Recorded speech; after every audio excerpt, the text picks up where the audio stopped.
Shalom, selamat pagi Bapak Ibu, Saudara-saudari. Selamat jumpa kembali dalam Renungan Harian Toraya edisi Minggu 20 April tahun 2025. Kita bersyukur oleh karena pemeliharaan dan penyertaan Tuhan sehingga pada saat ini kita masih diberi waktu dan kesempatan untuk menikmati hari baru, hari karunia Tuhan. Untuk itu, mengawali segala kegiatan kita hari ini, mari kita bersama-sama mengambil waktu sejenak untuk belajar firman Tuhan. Bacaan hari ini terdapat dalam Yosua 10 ayatnya yang ke-16 hingga ayat yang ke-27. Namun sebelum kita mendengarkan dan merenungkan firman Tuhan, mari kita berdoa. Ya Bapa kami yang bertahta dalam kerajaan surga, Bapa Maha Pengasih, Maha Penyayang, limpah kasih setia. Bapa Tuhan yang kami sapa Bapa di dalam Kristus Yesus, Anak-Mu yang tunggal, Tuhan dan Juru Selamat kami yang hidup. Pada pagi hari ini kami datang tunduk di hadapan-Mu ya Bapa, mengucap syukur berterima kasih atas segala tuntunan pimpinan penyertaan Tuhan dalam seluruh perjalanan hidup kami. Secara khusus dalam sepanjang malam hari tadi malam, kami boleh diberi tidur yang nyenyak, dan pagi hari ini Tuhan, kami masih diberi kehidupan, boleh bangun kembali menikmati berkat Tuhan. Dan saat ini Tuhan, sebagai tanda syukur dan ucapan terima kasih kami akan mengawali segala kegiatan kami dengan membaca, mendengarkan dan merenungkan firman kebenaran-Mu. Oleh sebab itu karuniakan kami Roh Kudus-Mu agar kami boleh membaca firman dan merenungkan firman Tuhan dan boleh mengerti dan mengamalkannya di dalam kehidupan kami sebagai suluh dan pedoman perjalanan hidup kami. Ya Tuhan, inilah doa kami. Terima kasih. Ampunkan segala dosa kami dan sambut kami datang kepadamu. Dalam Anak-Mu Yesus Kristus kami sudah berdoa. Haleluya. Amin. Pembacaan firman Tuhan yang akan kita baca bersama-sama dan renungkan bersama yaitu dari kitab Yosua pasal yang ke-10 ayatnya yang ke-16 hingga ayatnya yang ke-27. Firman Tuhan di bawah judul Pertempuran dekat Gibeon, Yosua merebut bagian selatan Kanaan. Ayatnya yang ke-16, kelima raja itu melarikan diri dan bersembunyi di dalam gua di Makeda. Kepada Yosua dikabarkan demikian, kelima raja itu telah ditemukan bersembunyi di dalam gua di Makeda. Lalu berkatalah Yosua, gulingkanlah batu-batu yang besar ke mulut gua itu, dan tempatkanlah di sana orang untuk menjaga mereka. Tetapi kamu, janganlah kamu berhenti, kejarlah musuhmu, dan hantamlah barisan belakangnya. Janganlah biarkan mereka masuk ke dalam kota-kota mereka, sebab Tuhan Allahmu menyerahkan mereka kepadamu. Setelah Yosua dan orang Israel selesai menimbulkan kekalahan yang besar sekali di antara mereka, sampai mereka dihancurkan sama sekali, beberapa orang dari mereka dapat lolos dan masuk ke kota-kota yang diperkuat. Pulanglah seluruh bangsa itu dengan selamat kepada Yosua ke tempat perkemahan di Makeda. Tidak ada seorang pun yang berani melemparkan kata-kata ancaman terhadap orang Israel.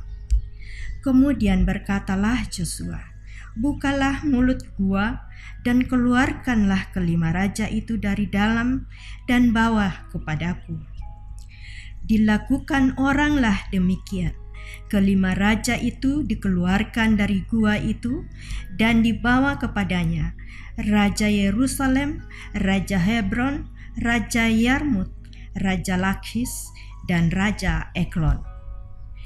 Setelah raja-raja itu dikeluarkan dan dibawa kepada Yosua, maka Yosua pun memanggil semua orang Israel berkumpul dan berkata kepada para panglima tentara yang ikut berperang bersama-sama dengan dia, "Marilah dekat, taruhlah kakimu ke atas tengkuk raja-raja ini."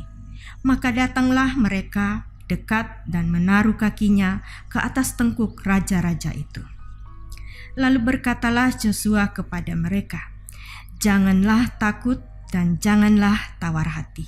Kuatkan dan teguhkanlah hatimu, sebab secara itulah akan dilakukan Tuhan kepada semua musuhmu yang kamu perangi." Sesudah itu, Yosua membunuh raja-raja itu dan menggantung mereka pada 5 tiang, dan mereka tinggal tergantung pada tiang-tiang itu sampai matahari terbenam. Tetapi menjelang matahari terbenam, atas perintah Yosua, mayat mereka diturunkan dari tiang-tiang itu dan dilemparkan ke dalam gua, tempat mereka bersembunyi. Lalu mulut gua itu ditutupi orang dengan batu-batu besar yang masih ada sampai sekarang. Demikian firman Tuhan. Amin. Bapak, Ibu, saudara-saudari yang dikasihi Tuhan, kita akan masuk dalam renungan firman Tuhan yang berada di bawah judul Jangan Takut. Lan basa Toraya, dakmi mataku. Sejak zaman nenek moyangnya, yakni Abraham, Ishak, dan Yakub, Israel telah ditetapkan sebagai bangsa pilihan dan mereka menyembah Allah yang telah menetapkannya. Konsekuensinya, semua yang memberkati keturunan Abraham akan diberkati Tuhan, tetapi semua yang memusuhi juga menjadi musuh Tuhan. Peperangan dan kemenangan yang tertulis dalam bacaan hari ini merupakan bagian yang tidak terpisahkan dari perjalanan penggenapan perjanjian tersebut. Kita perlu menggarisbawahi tindakan simbolis Yosua bersama para panglimanya meletakkan kaki di leher 5 orang raja yang telah mereka kalahkan. Dalam tradisi timur dekat kuno, kaki adalah simbol kekuasaan, sementara leher adalah simbol kemuliaan. Jadi, meletakkan kaki di leher musuh merupakan tanda kemenangan dan kedaulatan atas musuh. Yosua menegaskan bahwa kemenangan mereka adalah kemenangan Allah.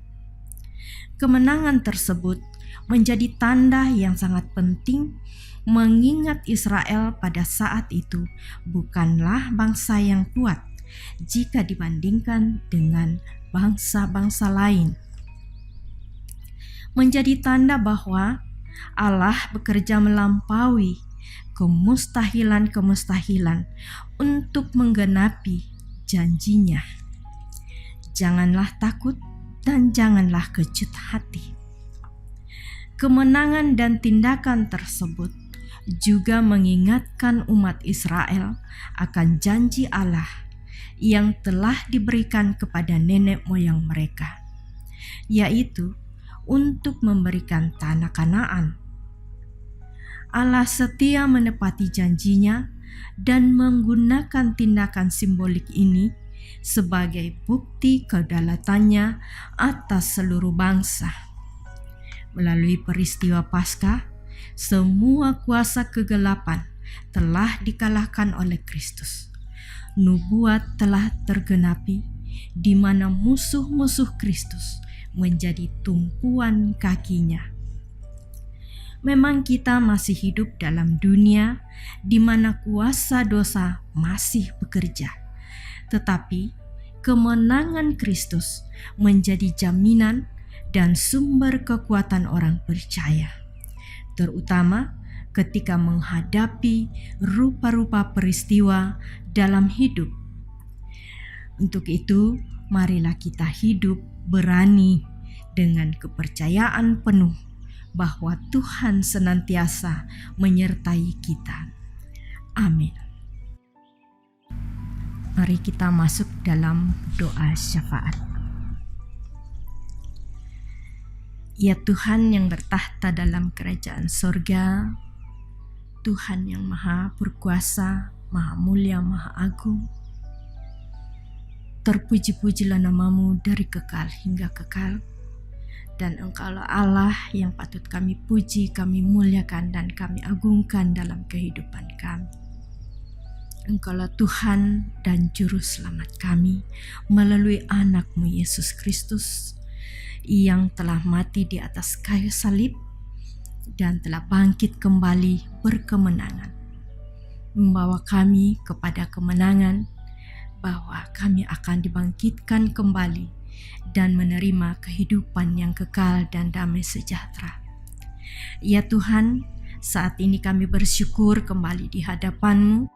Dalam waktu sejenak, Tuhan telah memberikan kami waktu untuk mendengarkan dan merenungkan firman kebenaran-Mu.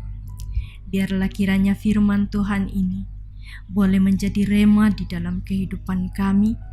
Kami pakai sebagai suluh dan pedoman dalam menjalani kehidupan ini, supaya dunia ini tidak menyesatkan kami, tetapi kami punya petunjuk jalan hidup di tengah-tengah dunia ini, yakni firman-Mu Tuhan, akan membawa kami menjalani kehidupan ini sesuai dan seturut dengan kehendak-Mu. Ya Tuhan, kami berdoa untuk semua umat-Mu dimanapun berada.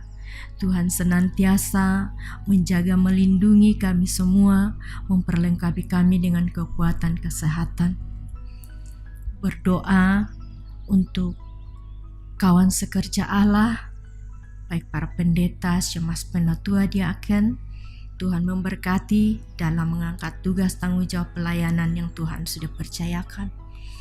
Memberkati gereja-gereja dimanapun ya Tuhan, termasuk gereja yang sedang kami bangun di Jemaat Lahiroi. Tuhan memberkati agar pembangunan boleh berjalan dengan baik dan boleh selesai dalam waktu yang sudah direncanakan, dan biarlah semua itu menjadi kebahagiaan dan sukacita bagi kami untuk senantiasa bersyukur dan senantiasa memuji, memuliakan, mengagungkan nama Tuhan. Berkati ya Tuhan para orang tua kami dan juga anak-anak muda kami, juga anak-anak sekolah minggu. Tuhan berkati semuanya, agar semuanya semakin bertumbuh di dalam iman dan semakin mengenal Tuhan secara baik dan benar. Dan biarlah dari dalam semua itu nama Tuhan dipermuliakan. Ya Tuhan, ampunkanlah segala salah dan dosa kami, dan sempurnakanlah doa kami ini. Dalam anak-Mu Yesus Kristus kami sudah berdoa. Haleluya. Amin. Demikianlah renungan harian Toraya pada hari ini dari Jemaat Lahiroi Balikpapan. Kiranya kita semua tetap setia mendengarkan firman Tuhan dan senantiasa diberkati oleh Tuhan dalam menjalani hari-hari kehidupan kita. Sampai jumpa pada renungan harian berikutnya. Tuhan Yesus memberkati. Shalom.